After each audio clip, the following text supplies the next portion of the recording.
आज teachers day है।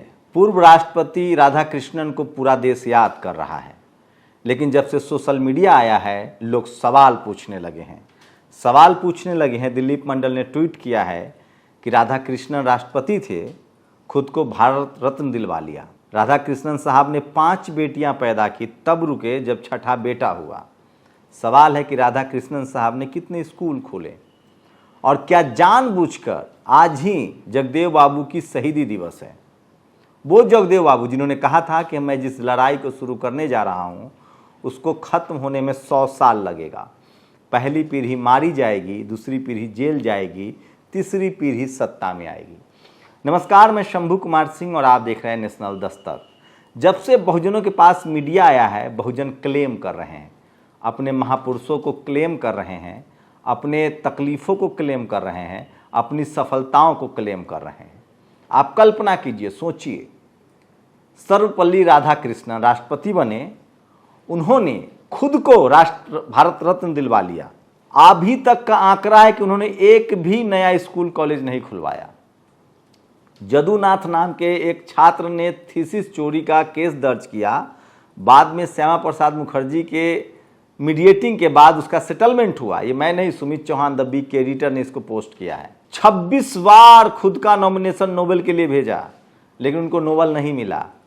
दिलीप मंडल कहते हैं कि बहुत अच्छे आदमी थे। वही बहुजन समाज के लोग आज सबसे ज़्यादा जो याद कर रहे हैं वो राधाकृष्णन साहब को नहीं। वो शिक्षक दिवस पर, अगर शिक्षक दिवस उन्होंने अपने राष्ट्रपति रहते हुए अपने जन्मदिन को शिक्षक दिवस घोषित किया, उसके उपलक्ष्य में आज लोग याद कर रहे हैं माता सावित्रीबाई फूले और ज्योतिबा फूले की। 1848 में सावित्रीबाई फूले ने इस देश में महिलाओं के लिए पहला स्कूल खोला, पुणे में फातिमा शेख के साथ मिलकर। उस दौर के मनुवादी, जातिवादी, ब्राह्मणवादी उन पर गोबर फेंकते थे। आप कल्पना कीजिए कि अगर महिलाओं के लिए पहला स्कूल नहीं शुरू होता तो आज इस देश के क्या स्थिति होती, दुनिया में आपका क्या मैसेज जाता। तो बहुजन समाज के लोग लगातार अपने महापुरुषों को क्लेम कर रहे हैं। राष्ट्रपिता ज्योतिबा फूले इतिहास लिखने वालों को कलम कसाई कहते हैं। वो कहते हैं कि कलम कसाई बहुजन नायक नायिकाओं के अस्तित्व को ही इतिहास से काट डालते हैं। ये कलम कसाई कैसे किसी को हीरो बनाते हैं। ये पोस्ट लिखा है सुमित चौहान ने, जो आपको पढ़ना चाहिए। श्रीमान सर्वपल्ली उसका बढ़िया उदाहरण है। मनुवादियों द्वारा गोबर फेंके जाने के बावजूद भी लड़कियों के लिए स्कूल चलाने वाली हमारी महानायिका सावित्रीबाई फूले गुमनाम रह गई और अपने ही छात्र की थीसिस चुराने वाले के नाम पर टीचर्स डे घोषित करवा दिया। बाहर एक कलम कसाई हो, कितना निर्मम लोग हो तुम। ये सच है कि ज्योतिबा फूले ने एक किताब लिखी किसान कोरा, उसमें उन्होंने कलम कसाई भी लिखा है।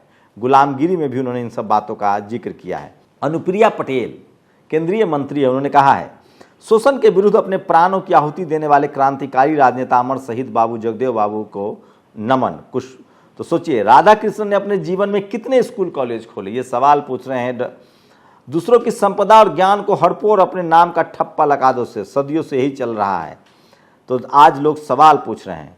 दिलीप मंडल कहते हैं उन्होंने बेटे होने का लंबा इंतजार किया, 5 बेटियों के बाद छठी संतान लड़का हुआ, फिर रुक गए। इंटरकास्ट मैरिज के बहुत खिलाफ थे राधाकृष्णन साहब। राधाकृष्णन उपराष्ट्रपति थे तो 1954 में अपनी सरकार से खुद को भारत रत्न दिलवा लिया।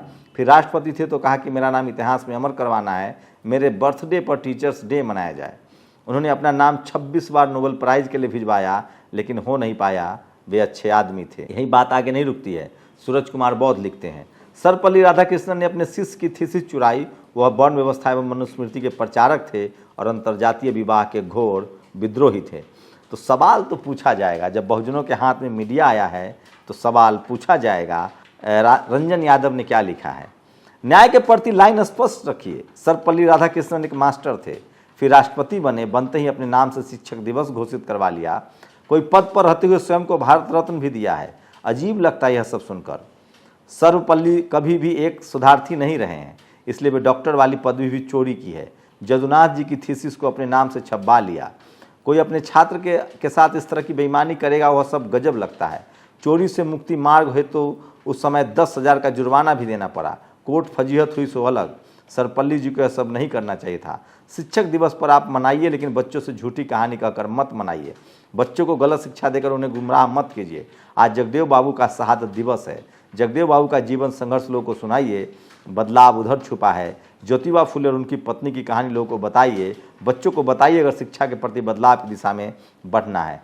सवाल है कि सारे महापुरुष सत्ता से लड़ने वाले बहुजन समाज में ही क्यों हुए?